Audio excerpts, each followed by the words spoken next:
नमस्कार। अब मैं आपको पाकिस्तान की मिस इन्फॉर्मेशन कैंपेन के बारे में अवगत कराऊंगी।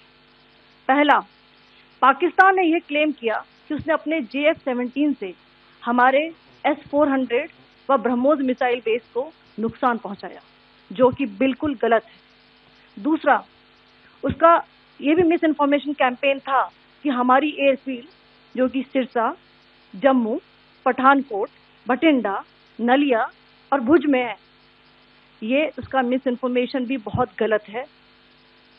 तीसरा, पाकिस्तान के मिस इन्फॉर्मेशन कैंपेन के मुताबिक हमारे एम्यूनिशन डंप्स जो चंडीगढ़ और बियास में है, उसका डैमेज हुआ, यह भी बिल्कुल गलत है।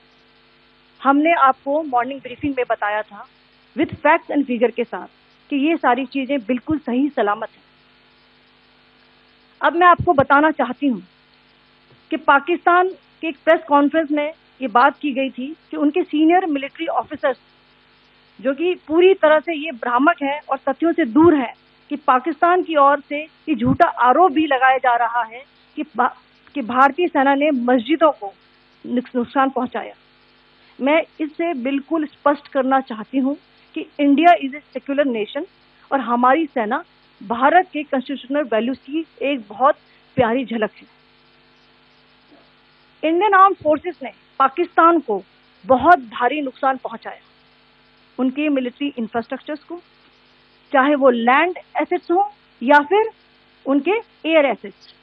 यही नहीं, इंडियन आर्म फोर्सेस ने पाकिस्तान की एयरफील्ड स्कर्दू, जकोबाबाद, सरगोदा और बुलारी को बहुत नुकसान पहुंचाया। इसके अलावा पाकिस्तान के air defence system, radar system, उनको भी एयर स्पेस में अनटेनेबल किया।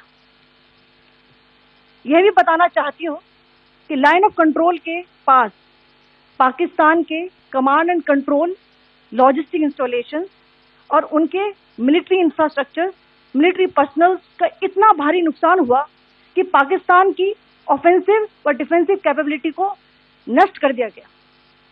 अंत में मैं फिर से ये बात दोहराना चाहूंगी, इंडियन आर्म फोर्सेस पूरी तरह से तैयार है, सतर्क है और भारत की संप्रभुता और अखंडता की रक्षा के लिए पूरी तरह से कमिटेड है।